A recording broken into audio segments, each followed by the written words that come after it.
Assalamualaikum warahmatullahi wabarakatuh. Perkenalkan, nama saya Zara Chandrika Maharani, NIM 112111301 dari Program Studi Manajemen Fakultas Ilmu Sosial dan Bisnis Universitas Nusantara Jakarta. Kali ini saya akan membahas beberapa hal penting mengenai perdagangan internasional untuk memenuhi tugas besar dalam mata kuliah pengantar ekonomi makro. Perdagangan internasional dapat diartikan sebagai transaksi dagang antara subjek ekonomi negara yang satu dengan subjek ekonomi negara yang lain. Adapun subjek ekonomi yang dimaksud adalah penduduk yang terdiri dari warga negara biasa, perusahaan swasta dan perusahaan negara maupun pemerintah yang dapat dilihat dari neraca perdagangan. Secara umum, perdagangan internasional dapat dibedakan menjadi dua, yaitu ekspor dan impor. Ekspor adalah penjualan barang dan jasa yang dihasilkan suatu negara ke negara lainnya. Sementara impor adalah arus kebalikan dari ekspor, yaitu barang dan jasa dari luar suatu negara yang mengalir masuk ke negara tersebut. Pengertian perdagangan internasional merupakan hubungan kegiatan ekonomi antar negara yang diwujudkan dengan adanya proses pertukaran barang, jasa atas dasar sukarela dan saling menguntungkan. Perdagangan internasional adalah perdagangan yang dilakukan oleh penduduk suatu negara dengan penduduk negara lain atas dasar kesepakatan bersama. Penduduk yang dimaksud dapat berupa antar perorangan atau individu dan individu, antar individu dengan pemerintah suatu negara lain. Teori perdagangan internasional menurut Amir M.S. Bila dibandingkan dengan pelaksanaan perdagangan di dalam negeri, perdagangan internasional sangatlah rumit dan kompleks. Kerumitan tersebut antara lain dapat disebabkan karena adanya batas-batas politik dan kenegaraan yang dapat menghambat perdagangan, misalnya dengan adanya bea, tarif, atau kuota barang impor. Selain itu, kesulitan lainnya timbul karena adanya perbedaan budaya, bahasa, mata uang, tafsiran dan timbangan, dan hukum dalam perdagangan. Selain itu, ada manfaat dan keuntungan perdagangan internasional dapat dijelaskan dengan dua teori, yaitu yang pertama teori keunggulan mutlak atau Absolute Advantage Theory. Teori ini dikemukakan oleh Adam Smith dalam buku The Wealth of Nations 1776 yang menyebutkan bahwa suatu negara dikatakan mempunyai keunggulan mutlak atas barang tertentu apabila negara tersebut mampu memproduksinya dengan biaya lebih rendah dibanding negara lain. Dalam rangka mencapai keunggulan mutlak, Adam Smith mengemukakan ide tentang pembagian kerja internasional atau spesialisasi. Dengan adanya spesialisasi, internasional ini akan memiliki keuntungan. Dan yang kedua ada teori keunggulan komparatif atau Comparative Advantage Theory. Teori keunggulan komparatif pertama kali diperkenalkan pada tahun 1817 oleh David Ricardo. Karena itu biasa disebut juga sebagai prinsip keunggulan komparatif Ricardian. Dalam teori ini, Ricardo merasa kurang puas dengan teori Adam Smith, kemudian diperbaiki dengan mengajukan dua perbedaan dalam perdagangan. Yang pertama, perdagangan dalam negeri, dan yang kedua, perdagangan luar negeri. Ada beberapa manfaat perdagangan internasional menurut Sadono Sukirno.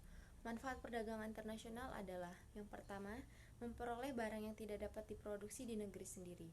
Banyak faktor-faktor yang mempengaruhi perbedaan hasil produksi di setiap negara. Faktor-faktor tersebut diantaranya kondisi geografis, iklim, tingkat penguasaan iptek, dan lain-lain. Manfaat perdagangan internasional lainnya adalah yang pertama, efisiensi. Melalui perdagangan internasional, setiap negara tidak perlu memproduksi semua kebutuhannya, tetapi cukup hanya memproduksi apa yang bisa diproduksinya dengan cara yang paling efisien dibandingkan dengan negara-negara lain.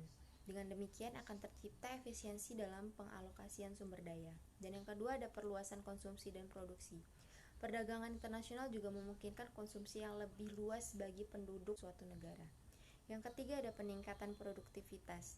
Negara-negara yang berspesialisasi dalam memproduksi barang tertentu akan berusaha meningkatkan produktivitasnya.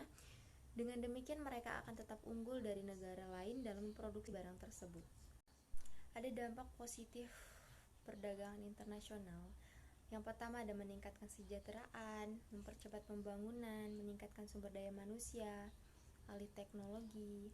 Dan juga ada dampak negatif perdagangan internasional, yaitu menimbulkan ketergantungan kepada orang lain, cenderung statis, pengusaha yang tidak kompetitif terancam gulung tikar, adanya perubahan nilai sosial dan budaya.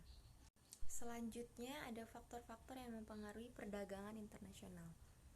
Yang pertama, untuk memenuhi kebutuhan barang dan jasa dalam negeri, ada keinginan memperoleh keuntungan dan meningkatkan pendapatan negara, adanya perbedaan kemampuan penguasaan ilmu pengetahuan dan teknologi dalam mengolah sumber daya ekonomi, adanya kelebihan produk dalam negeri sehingga perlu pasar baru untuk menjual produk tersebut, adanya perbedaan keadaan seperti sumber daya alam, iklim, tenaga kerja, budaya, dan jumlah penduduk yang menyebabkan adanya perbedaan hasil produksi dan adanya keterbatasan produksi. Adanya kesamaan selera terhadap suatu barang, keinginan membuka kerjasama, hubungan politik, dan dukungan dari negara lain. Terjadinya era globalisasi sehingga tidak satu negara pun di dunia dapat hidup sendiri. Selanjutnya ada keunggulan komparatif. Perdagangan antar negara dapat berkembang jika setiap negara memiliki keunggulan terhadap komoditas yang dihasilkan. Dalam perdagangan internasional dikenal dengan keunggulan absolut dan keunggulan komparatif. Selanjutnya ada syarat perdagangan. Syarat perdagangan menentukan bagaimana keuntungan dari perdagangan didistribusikan di antara mitra dagang. Syarat perdagangan adalah rasio di mana suatu negara bisa memperdagangkan produk domestik dengan produk impor.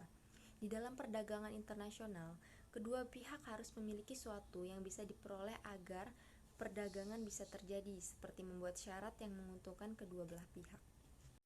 Selanjutnya ada tingkat kurs. Kurs adalah harga mata uang asing tertentu yang dinyatakan dalam mata uang dalam negeri. Misalnya, kurs dolar Amerika terhadap rupiah adalah 1 US dollar sama dengan 14.800. Artinya untuk memperoleh 1 dolar Amerika Serikat, kita harus membayar uang sebesar 14.800.